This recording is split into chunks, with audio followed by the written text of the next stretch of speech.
नमस्कार। आज बात करते हैं डेटा की और उस छिपी हुई ताकत की जो हमारे कंप्यूटर में मौजूद MS ऑफिस टूल्स में ही बंद है। जी हाँ, आज हम देखेंगे कि कैसे इन रोजमर्रा के टूल्स का इस्तेमाल करके डेटा को सच में काम पर लगाया जा सकता है। अच्छा, अक्सर होता यह है कि हमारे पास बहुत सारा डेटा होता है, सेल्स के आंकड़े, कॉन्टैक्ट लिस्ट, प्रोजेक्ट्स की डिटेल्स, लेकिन सब कुछ यूं ही बिखरा पड़ा होता है, बेतरतीब। उसे देख के कुछ भी समझना एक पहेली सुलझाने जैसा लगता है ना। तो चलिए इस हालत को बदलते हैं, एक ऐसे सफर पर निकलते हैं जहां हम इस उलझे हुए, बिखरे हुए डेटा को साफ सुथरी और काम की जानकारी में बदलेंगे। ऐसी जानकारी जिससे बेहतर फैसले लिए जा सकें। देखिए, कच्चा डेटा वो तो बस शुरुआत है, नंबर्स और टेक्स्ट की एक लंबी लिस्ट। इसकी असली शक्ति तो तब सामने आती है जब हम इसे एक ढांचा देते हैं, एक मतलब देते हैं।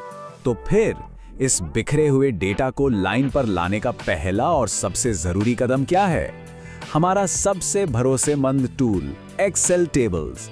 जरा स्क्रीन पर देखिए, एक तरफ है बेतरतीब डेटा और दूसरी तरफ वही डेटा एक साफ सुथरी टेबल में। फर्क एकदम साफ है ना? जानकारी तुरंत समझने लायक हो गई है, सब कुछ अपनी जगह पर है।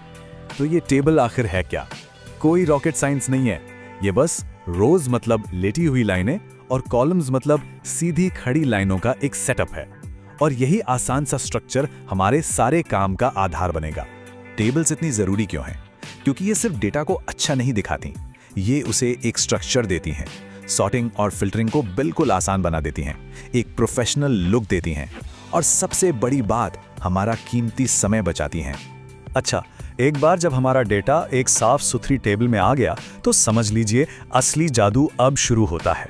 अब हम इस डेटा से अपने आप काम करवा सकते हैं, मतलब ऑटोमेटिक कैलकुलेशन। यहाँ दो चीजें समझना जरूरी हैं, फॉर्मूला और फंक्शन। फॉर्मूला वो है जो हम खुद बनाते हैं, जैसे कि = A1 + B1, और फंक्शन वो एक्सेल में पहले से बने बनाए रेडीमेड फॉर्मूले होते हैं, जैसे = sum। ये हमारे काम को और भी तेज कर देते हैं। चलिए एक छोटा सा उदाहरण देखते हैं।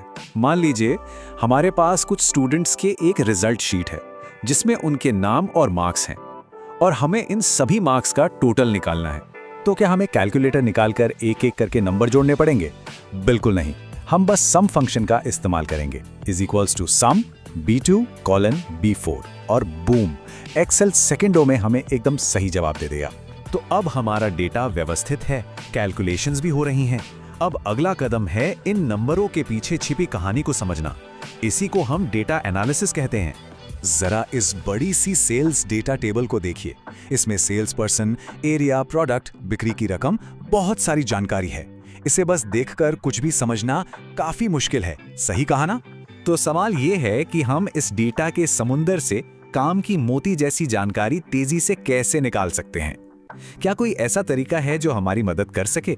जी हाँ, और इसका जवाब है एक्सेल का एक जादुई टूल, पिवट टेबल। ये देखिए, इसने बस एक क्लिक में उस हजारों लाइन के डेटा को एक छोटी सी सिंपल रिपोर्ट में बदल दिया, जो साफ साफ हर सेल्स पर्सन की टोटल सेल दिखा रही है। और बात यहीं खत्म नहीं होती, हम इस रिपोर्ट को तुरंत एक चार्ट में बदल सकते हैं। अब देखिए, हर सेल्स पर्सन की परफॉर्मेंस की तुलना करना कितना आसान हो गया है। एक नजर में पता चल रहा है कि कौन टॉप पर है। जब हमें डेटा से कहानी मिल जाती है तो अगला और जरूरी कदम होता है उसे दूसरों के साथ सही तरीके से शेयर करना। इसके लिए हमारे पास दो मुख्य तरीके हैं। पहला, एक प्रोफेशनल प्रेजेंटेशन के जरिए, जिसके लिए हम पावर पॉइंट का इस्तेमाल करते हैं, और दूसरा है पर्सनलाइज्ड कम्युनिकेशन, जिसके लिए हम मेल मर्ज का इस्तेमाल करते हैं। जब हमें अपनी खोज को टीम या मैनेजमेंट के सामने रखना हो तो पावर पॉइंट से बेहतर कुछ नहीं। हम अपने चार्ट्स और नतीजों को साफ सुथरी स्लाइड्स पर दिखाते हैं ताकि हमारी कहानी असरदार तरीके से सब तक पहुंचे, और बस F5 दबाते ही प्रेजेंटेशन शुरू। लेकिन अगर हमें कई लोगों को एक साथ व्यक्तिगत मैसेज या लेटर भेजने हो तो तब काम आता है मेल मर्ज। हम बस एक टेम्पलेट बनाते हैं, जैसे प्रिय नेम, और फिर मेल मर्ज अपना जादू चलाता है। ये एक्सेल लिस्ट से हर नाम को उठाकर अपने आप पर्सनल चिट्ठियां तैयार कर देता है। प्रिय रवि, प्रिय अमन, प्रिय रिया। सोचिए, अगर ये काम हाथ से करना पड़ता तो कितना समय लगता।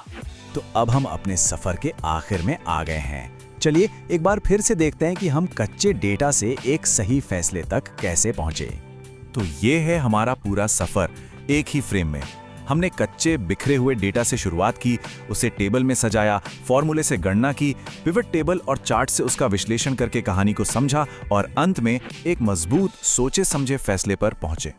तो आप इस सवाल पे सोचना बनता है, किसी के पास जो डेटा है वो उससे क्या कहानी कहना चाहता है? हर डेटा में कहानी छिपी है, बस उसे खोजने की देर है।